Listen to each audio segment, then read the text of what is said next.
my mother never made a meal. And part of the reason she said that she didn't make a meal was that she didn't have food. And nobody, oddly enough, ever questioned that. They said, okay, so we ate all our meals in restaurants. So I wrote about when I realized my family was different from other families was when I went to a friend's house for dinner. And when I was at this friend's house, it was around Thanksgiving, and the mother was stuffing a giant dead bird with breadcrumbs up to her elbow. And so I thought, wow, is that ever weird? So I went, because I had only seen cooked food on a plate in a restaurant. I had never seen any raw food, any raw meat.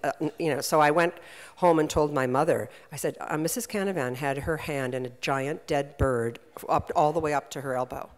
And my mother said, that is so Hansel and Gretel, I can't hear another word. Right? So, yeah.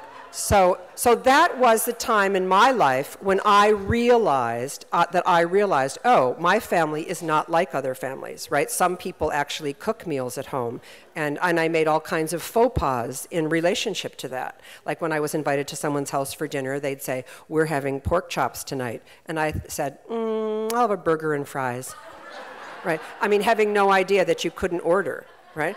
So I write about that in my book, and I said to people in my class, and this applies to you as well, write that moment. Write the moment when you realize that you're slightly different from the people in your, no families are alike. Everyone has different styles. So write about the style in your family and how it somehow conflicts with the style outside of your family. Right?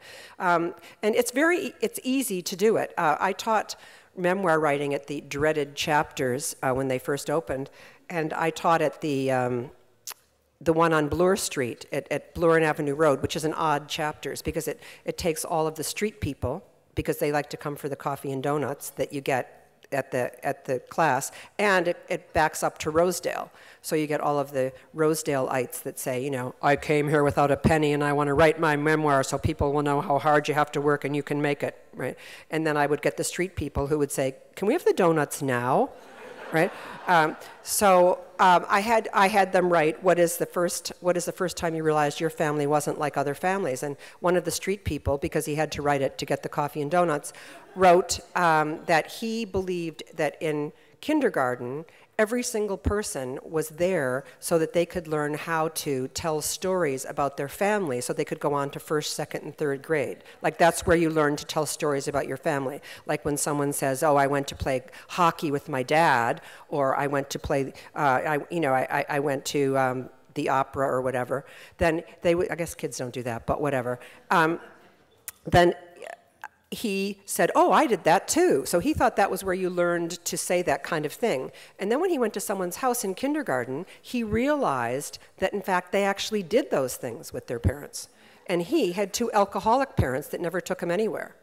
And he'd never been out anywhere. So then he realized, oh, that's not really what kindergarten is. It's not a place to make up those things, only I'm making them up. They actually have this as a real life. So he wrote this really moving piece because he didn't write it with any emotion. He just wrote it as a fact. These are the facts. And then we put it in the Chapters newsletter. Big deal, but still. So every single person can do this. So when you have this idea like, oh, I don't have any memories, well, you actually do. It's finding out how to pull them out and then to do them. Like when you look at Too Close to the Falls, people always say to me, did you have a diary that you kept, so you opened up 25 volumes, and then looked at it? And I said, no, I worked full time until midnight. I never had a diary. I didn't have time to do that. But when you look at Too Close to the Falls, it's only 10 episodes. All of you have 10 episodes in your life that you can write about. You just have to realize what are the ones that will work and then to flesh them out. So when people feel really discouraged, like I said, okay, here's the next thing you need to do is for the next exercise that we did was when you realize sex exists. Not when you first have sex, because this is a childhood memoir. Right, hopefully. So what you say when you realize what that's about, because it is a strange thing in the world for a little kid who's like 4 or 5, and you realize actually people are having sex and no one tells you about it, right? It's all very weird, and that's part of growing up, learning that these things happen in the world. So people said, "Oh no, that's horrible. I don't want to write about that." And I said, "Well, in my book, I used the Marilyn Monroe chapter, where Roy and I delivered to Marilyn Monroe in 1954 when she made the film Niagara with Joseph Cotton. Of course, she needed lots of, barbiturates. So we were the drugstore of choice since we were across the street from the filming. So we always delivered to her. And we would go to the door, and she answered the door in her bra and slip. And so when we left, I said to Roy, "How disgusting was that? Like, oh my God, I mean, that is really repulsive." And he said, "It really didn't bother me." Right? And I just totally didn't understand what he was talking about, right? And she said to him, "Can you come back later and bring me some juicy fruit gum and some photo play?" And he said, "Sure." And I said, "What does she think we're running? We deliver medication. We don't deliver photo play magazine. Like, what is she up to?" And he said, "I don't mind doing it." Right? So I realized suddenly that I thought there's something going on in the world that I don't know about, and I really need to figure out what it is, because I could usually predict his responses, and he just kept defending her. And I said, "Look she had chipped nail polish, dark roots, ugh," and he said, "Just didn't bother me." Right? So I'm saying, like, if in fact you make up lists of what are the developmental moments of your life, you too can write a memoir. And you'll be surprised, and then you'll be surprised how easy it is, and then you can fill in all the details, of those stories. Okay, now another question that people asked me today. A few women came up to me and said, "How reliable is a memoir?" Yeah, right. I wanted to say I have no idea, but I mean, when you think about it, I mean, a biography is fairly reliable, and that you look up facts and you write about another person. Right? Now you get less reliable when you get into the autobiography, right? That's, when Clinton writes about his life and might skip Monica Lewinsky, right? But I mean, it's great, he's still going to put in the facts of what happened, right? Okay, now, a memoir is actually only your memory, right? I mean, it's exactly what I remember.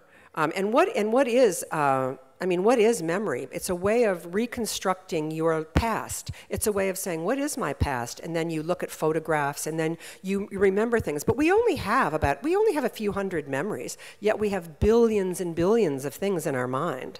So we choose things to remember. Like unconsciously, we choose things to remember.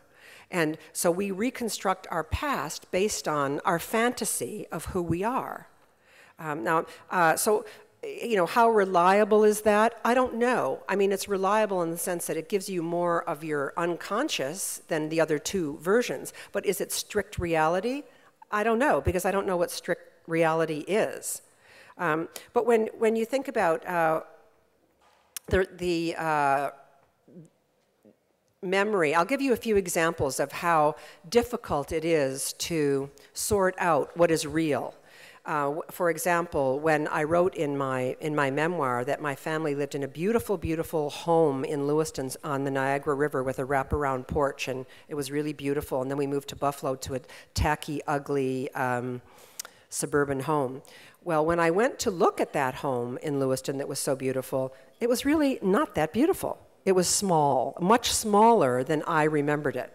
I mean, don't you all remember your homes as smaller than you actually, So when I went to do research, I said, bigger. When you went to do research, that's an important thing to do when you're writing a book. But when you're writing a memoir, if you do research, you're destroying your memory, right? So what do? Do you describe that house as you remembered it at 4 years old? Or do you describe it as it exists? I decided to stick to the 4-year-old memory because that would have more of an unconscious hit for everybody that was reading it. Because we all remembered our homes as warm and beautiful places if, in fact, you had a relatively happy childhood.